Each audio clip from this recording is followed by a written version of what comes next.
Today our topic is linear equation in two variable और ये है क्लास 9 के लिए। तो सबसे पहले we have to understand the meaning of linear equation in two variable। तो linear equation in two variable का meaning क्या होता है? So for that we have to understand the meaning of a polynomial। देखिए polynomial क्या होता है? If you say polynomial, अगर हम इसका जनरल फॉर्म डिस्कस करेंगे, if I am discussing the general form of a polynomial, और जनरल फॉर्म क्या है? a0 x की power n plus a1 x की power n minus 1 plus a2 x की power n minus 2 and so on an x की power n। तो यहाँ आप देखेंगे this is the general form of a polynomial. ये general form किसका है? पॉलिनोमियल। तो अब इसमें देखिएगा what is this a0 a1 a2 a3, इसको हम क्या बोलते हैं? an। तो these are called constant। तो these are called constant। अब देखिए इसमें अगर मैं एग्जांपल दूं 4x² प्लस 3x प्लस 2, सो यहाँ आप देख रहे हैं this are a0 a1 and a2 और x आप देख रहे हैं पावर 2 पावर 1 पावर। तो इस तरह से हम कहेंगे this is called a polynomial. तो ये general form of a polynomial है। अब मैं आपसे बात करूंगा कि we have to understand the meaning of linear. उसके लिए हमें मीनिंग यूज समझना है what is the meaning of variable. तो यहाँ आप देखेंगे वेरिएबल का मतलब क्या है, what is the meaning of variable. देखिए this x is called a variable, उसको हम क्या बोलेंगे? वेरिएबल। तो इसमें अगर आप देखेंगे लीनियर, उसके लिए एक वर्ड आता है degree. What is degree? So degree is highest power of variable.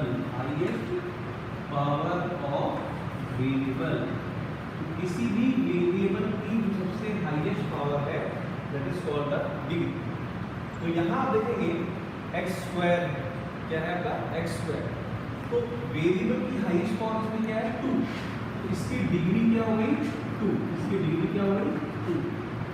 Suppose if I am taking x की पावर 4 प्लस 3x की पावर 5 प्लस 6x, तो यहाँ आप देखेंगे the highest power of variable is 5।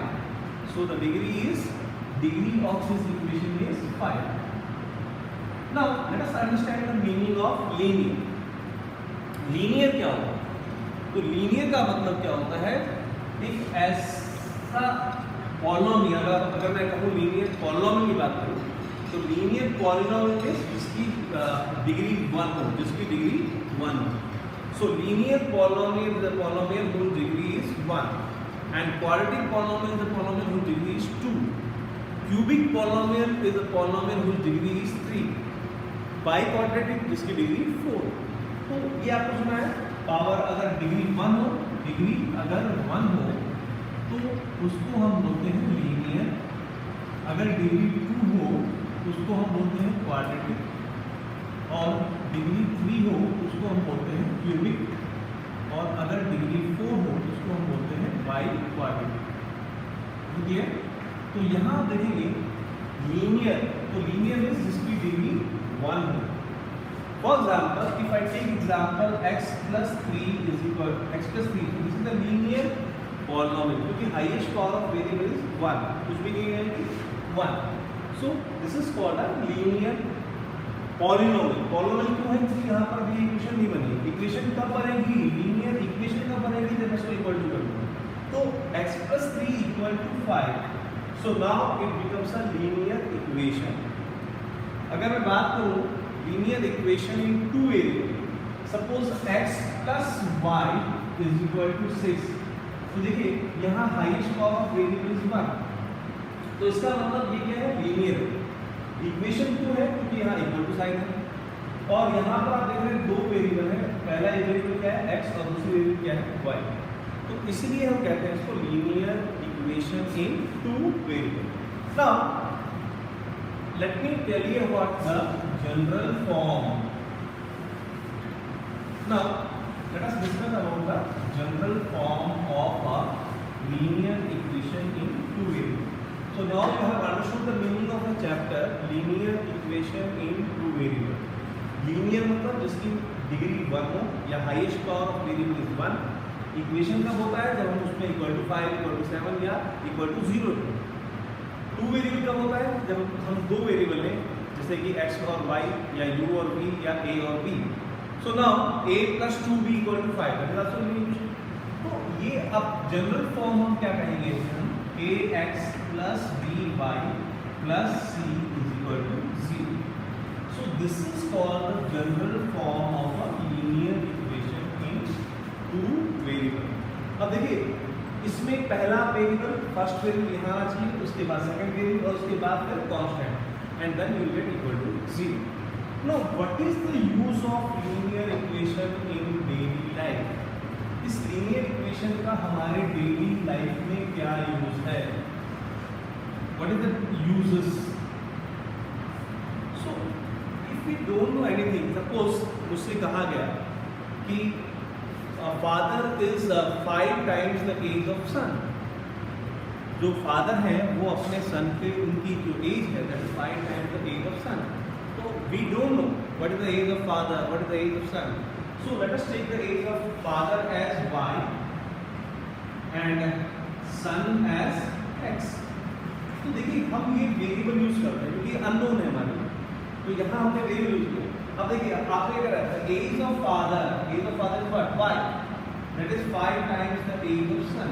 तो अब आप देखेंगे this becomes a linear equation in two variable.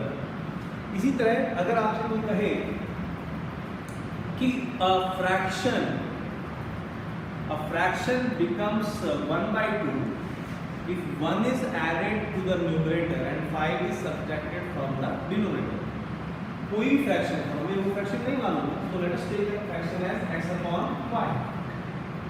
अब उस फ्रैक्शन में if I add 1 to the numerator and subtract 5 from the numerator, I get half. So if you cross multiply this, what are you getting? 2x plus 2, 2 into x, 2x, 2 under 2 is equal to y 1 y minus 5. So 2x minus y minus 5 comes on this side, it becomes plus 7 equal to 0. So now this also becomes again a linear equation in two variables. Is it clear now? Now let me discuss about, अब आपने देखा कि uses मैंने आपको दो ही बताए हैं. There are many such uses in our daily life. तो linear equation का बहुत सारे uses हैं हमारे daily life में.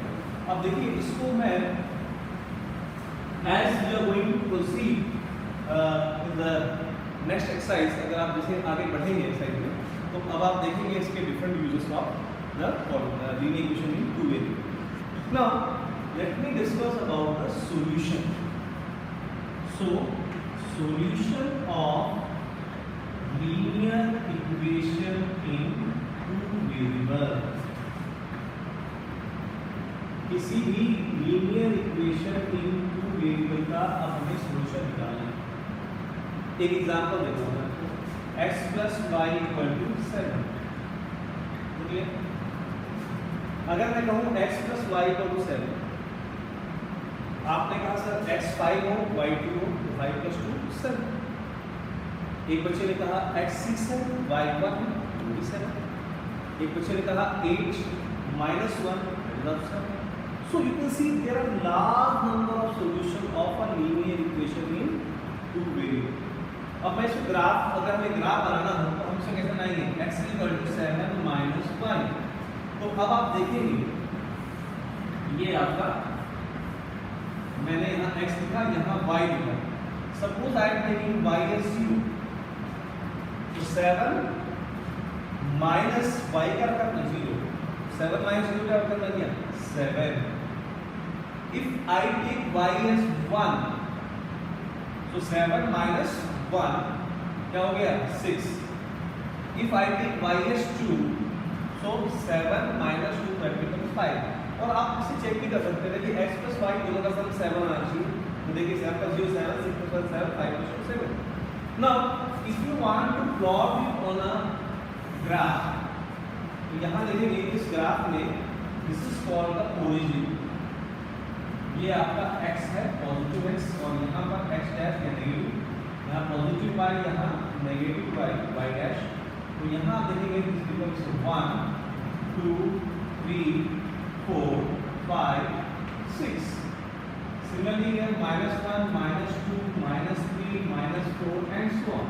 Again here 1 2 3 4 5 6. Again here -1 -2 -3 -4 -5। तो अब आप देखेंगे जब x पर 7 है, x पर 7 कहाँ आएगा? Suppose I extend this line, so this becomes 7. तो x पर 7, x एक्सिस पे 7 कहाँ है? यहाँ पर, और y एक्सिस पे 0 कहाँ है? यहाँ पर। तो x पर 7, y पर 0, x 6, so x is 6 now, and y is 1, so y 1 is 2. Again x 5, y 2, so x is 5, we are saying here x पे 5 है और y पर 2, तो यहाँ आप देखेंगे, so you are getting a straight line, clear? और जब आप इस लाइन को देखेंगे, इस लाइन पर जितने भी पॉइंट्स हैं, अब ये लाइन कहाँ तक जा रही है? लाइन मींस इसका कोई एंड पॉइंट कहीं नहीं, तो all the points are the solution of this equation. आप चेक कर सकते हैं, सपोज मैंने x पर 4 लिया तो y का 3, आप देखें 4 + 3 = 7। अगर मैं यहाँ ले रहा हूँ x3 तो यहाँ आप देख रहे हैं 4, 3 + 4 = 7। Again if I take x2 you can see y5, so again 2 + 5 is 7। और यहाँ पर एक्चुअली ये थोड़ा कि हम इसको ले रहे हैं तो दिस विल पास थ्रू 7, यहाँ 6 होगा और यहाँ 7 होगा, तो ये पास करेगा किससे? 7 से। क्लियर ना? तो किसी भी linear equation in two variable का अगर हम सॉल्यूशन देखेंगे, there are infinite number of solution, क्योंकि जितने भी पॉइंट्स हैं सब इसके सॉल्यूशन होंगे। क्लियर? अब देखिए let me give exercise 4.1 and 4.1 में केवल 4 क्वेश्चंस हैं। So now let us discuss exercise 4.1। If I am taking exercise 4.1,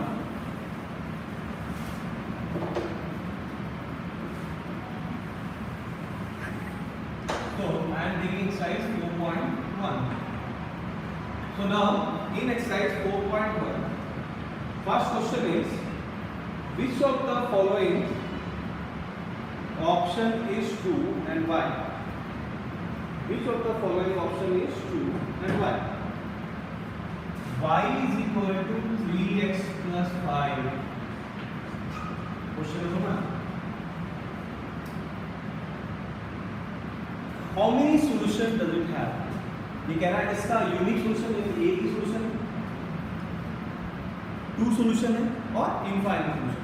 अभी मैंने आपको बताया था कि किसी भी लीनियर इक्वेशन के बहुत सारे सोल्यूशन हैं, जैसे कि x + y = 7 है तो 6 + 1 7, 5 + 2 7, 4 + 3 7, 0 + 7 7, 7 + 0 7, 8 - 1 7, 100 - 93 7, तो बहुत सारे सोल्यूशन है। इसकी इस इक्वेशन में कितने सोल्यूशन है? So the number of solution is, so this equation have infinitely many solution, infinitely many solution. So first question जो था आपका y = 3x + 5, how many solution does it have? So it have infinitely many solution. Now the second question, I'm very sorry, I am taking this actually 4.2 ले लिया था, चलिए कोई बात नहीं, फर्स्ट 4.1 उसको डिस्कस करेंगे, उसके बाद then we go to 4.2। तो 4.1 का फर्स्ट क्वेश्चन जो था हमारा, फर्स्ट क्वेश्चन है हमारा that is the cost of a notebook is twice the cost of a pen। The cost of notebook, so this is the notebook, ये आपका notebook है। सपोज इस नोटबुक का नाम है Natraj and this is the pen. So the cost of notebook is twice the cost of pen. तो हम क्या मानेंगे? Let the cost of pen be x। मैंने आपको पहले बताया था कि linear equation in two variable के बहुत सारे यूज हैं। तो अब हमने क्या माना, इसका कॉस्ट क्या है? x रुपीज और cost of notebook is y rupees. हमें नहीं मालूम है कि मार्केट में परचेज करने जा रहे हैं, we don't know what is the cost of a notebook और what is the cost of pen, लेकिन आपको क्या दिया हुआ है, cost of notebook is twice the cost of pen. अब नोटबुक की कॉस्ट पेन से दुगनी है, मुझे नहीं मालूम पेन 25 रुपये का होता है, नोटबुक ना होती है, या पेन 10 रुपये का होता है, नोटबुक 20 रुपीज़ की हो सकती है। सो वी इन जनरल अगर हमें बनाना तो हम क्या कहेंगे, cost of notebook pen is x and cost of notebook is y. So now and also let the cost of notebook be y. As per condition क्या है आपका, cost of notebook यानी कि y is twice the cost of pen. So this becomes a equation in two variable. ये क्या बन गया, linear equation in two variable. अब देखिए क्वेश्चन नंबर 2 अगर आप देखेंगे, क्वेश्चन नंबर 2 देखिए, express the following linear equation in general form. General form क्या होता है, ax plus by ax plus by plus c equal to 0। So this is the general form of linear equation in two variables. अब देखिए इसमें पहला question है आपका, first question is 2x plus 3y is equal to 9.35 bar. So 35 bar आपको पता है is a non terminating but repeating, तो it is a rational number. तो अब आपको उसको जनरल फॉर्म में लाना है, तो आपको मालूम पहले क्या आता है x देन y और उसके बाद कांस्टेंट फॉर्म में यहाँ लाना है, plus one on this side becomes minus 9.35 bar. So what is, if I compare this ax plus by plus c equal to 0, इसे कंपेयर कर रहा हूँ, तो अब आप देखेंगे a is for 2, b is for 3 and c is for complete देखेंगे आप, तो c is equal to minus 9.35 बार। इसी तरह से let me take the question x minus y upon 5, x minus y upon 5 minus 10 equal to 0। अब देखिए already आपका general form में है, पहले x है variable then y and then constant. तो let us compare this ax plus by plus c equal to 0। So compare कर रहे हैं, x का कुछ नहीं है, दिस a इज 1, इसमें देखिए y का कुछ नहीं है -1। So if I take y, यहाँ b हो जाए, यहाँ y लेके क्या हो गया -1/5, सो b is -1/5 and c is complete करते हैं, c क्या है -10। clear? Let us take one more example. Suppose I have 5 minus 2x or you can say y minus 2 equal to 0। ये देखिए, तो इस केस में अगर आप देखेंगे you don't have x, यहाँ पर आपका x नहीं है। अगर x नहीं है तो क्या लिखेंगे, 0x plus y minus 2 equal to 0। Clear? तो इसको जो टर्म नहीं है हमारे पास, जो वेरिएबल नहीं है, क्या लिखा 0x, क्योंकि 0 into x is 0 plus y का कुछ नहीं देंगे, plus y minus 2 equal to 0। So now I am comparing with ax plus by plus c equal to 0। So what is a is 0, what is b is 1 and c is -2। तो इस तरह से हम देख सकते हैं कि this is the general form of linear equation in two variables. So this is about exercise 4.1. Stop.